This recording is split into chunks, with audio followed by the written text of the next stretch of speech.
Om Swastiastu. Selamat pagi. Selamat bertemu kembali dengan Bapak Wira Saputra di materi PPKN kelas 12. Pada kesempatan kali ini, Bapak akan menyampaikan materi terkait dengan etos kerja masyarakat Indonesia. Sebagai salah satu jenjang pendidikan yang nantinya diharapkan lulusannya bisa langsung membuka lapangan kerja atau bahkan langsung bekerja, SMK penting mengajarkan etos kerja masyarakat Indonesia kepada anak-anak melalui mata pelajaran PPKN. Adapun materi-materi yang akan kita bahas adalah apa pengertian etos kerja, bagaimana etos kerja tersebut, kemudian cara meningkatkan etos kerja, dan bagaimana nanti peran pemerintah dalam meningkatkan etos kerja masyarakat Indonesia. Sebelum kita masuk ke materi, mari kita saksikan gambar berikut. Dari kedua gambar tersebut, apa pendapat kalian terkait kedua gambar di atas? Yang pertama ada gambar seorang tukang bakso, dan yang kedua ada gambar dua orang pekerja proyek. Hal ini akan terkait dengan materi hari ini yang sama-sama membutuhkan etos kerja yang baik, etos kerja yang tinggi di dalam mewujudkan dan merealisasikan di dunia kerja. Sebelumnya, anak-anak tolong pahami dulu tujuan pembelajaran yang anak-anak harus capai setelah mempelajari materi etos kerja masyarakat Indonesia.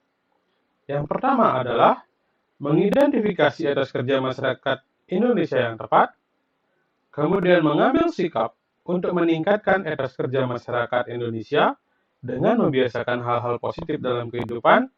Yang ketiga adalah menunjukkan upaya meningkatkan etos kerja masyarakat Indonesia mulai dari diri sendiri secara berkelanjutan. Apa itu tenaga kerja? Apa itu etos kerja? Tenaga kerja adalah angkatan kerja atau penduduk yang berada dalam batas usia kerja, yakni setelah tamat dari jenjang pendidikan dan sampai dengan sebelum pensiun, atau secara umum di Indonesia berada dalam usia 17 sampai dengan 60 tahun.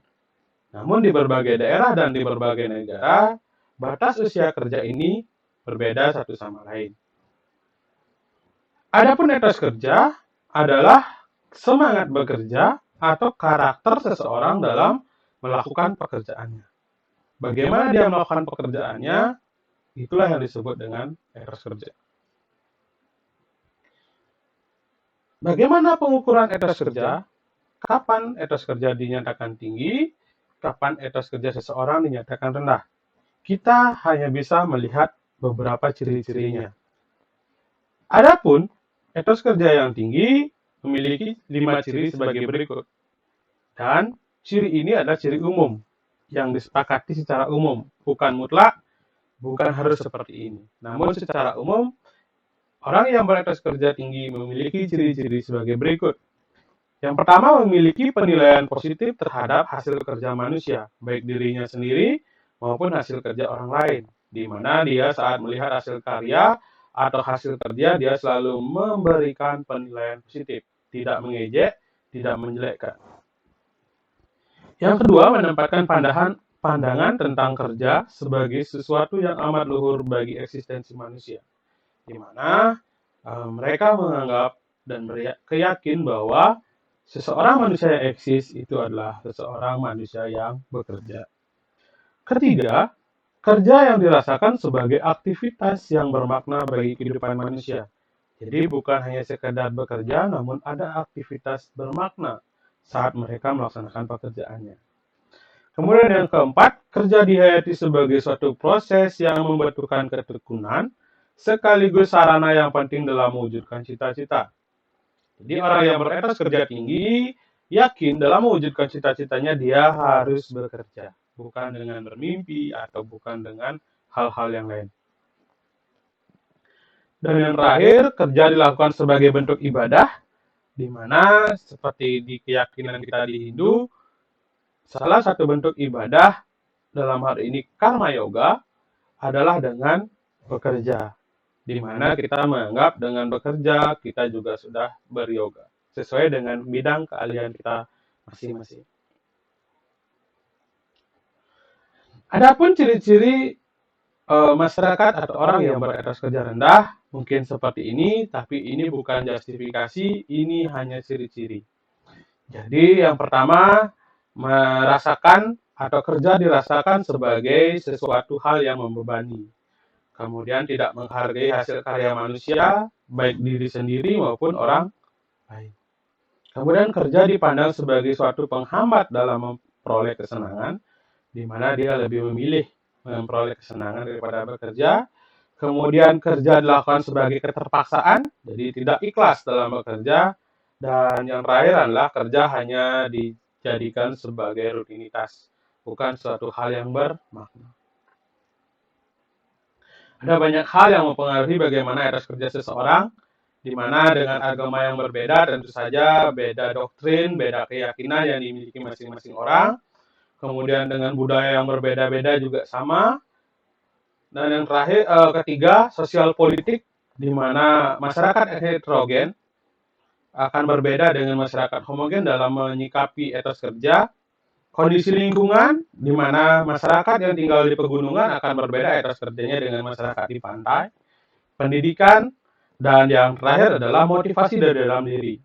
Di mana dari motivasi ini, hal yang terpenting dalam meningkatkan dan mempengaruhi etos kerja manusia.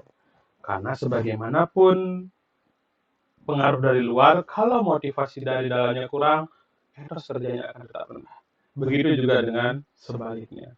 Jadi mari bangkitkan motivasi dari dalam diri kalian untuk memiliki etos kerja yang tinggi, sehingga memiliki produktivitas yang tinggi, sehingga hasil yang terbaik dapat kita capai bersama. Nah, bagaimana etos kerja secara umum di Indonesia? Baik di masa lalu maupun nanti suatu saat di masa depan. Mari kita bahas bersama. Jadi, menurut kalian apakah benar etos kerja masyarakat Indonesia seperti ini? Di mana secara umum dinilai enggan bersusah-susah, maunya yang gampang, yang praktis, yang cepat, tanpa perlu berkeringat. Kemudian hipokritis atau munafik, di mana saat kita berbicara di depannya A, saat berbicara dengan yang lain B, dan lain sebagainya.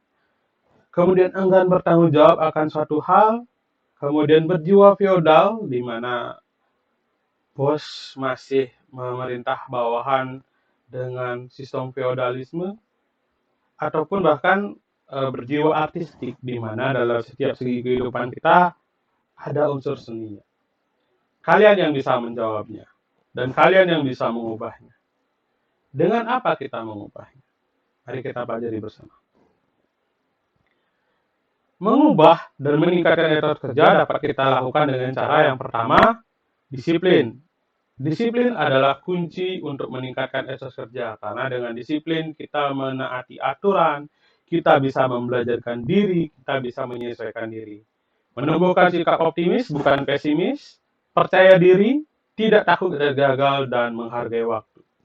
Di mana kelima hal ini dapat kita pelajari dari sekarang, dapat anak-anak pelajari dari sekarang. Selanjutnya apa yang kita bisa lakukan lagi? Meningkatkan kemampuan diri.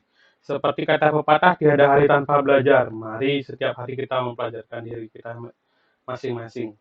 Untuk bagaimana? Untuk meningkatkan kualitas hidup kita, kualitas diri kita. Kemudian mengembangkan motivasi kewirausahaan, dan terakhir menjadikan kejayaan masa lalu sebagai motivasi, bukan sebagai patokan. Ya, leluhur kita mungkin kaya, tapi apa anak cucu kita kaya nanti? Itu cukup jadikan motivasi untuk kita berkembang dan meningkatkan diri lebih lagi, besok lebih lagi, dan seterusnya. Bagaimana peran pemerintah dalam meningkatkan etos kerja masyarakat Indonesia? Peran pemerintah ini dapat dibagi menjadi berbagai bidang seperti politik, ekonomi, sosial budaya, dan keagamaan. Mari kita bahas peran pemerintah dalam meningkatkan etos kerja masyarakat Indonesia. Yang pertama adalah mengembangkan kebijakan industri, perdagangan, dan investasi.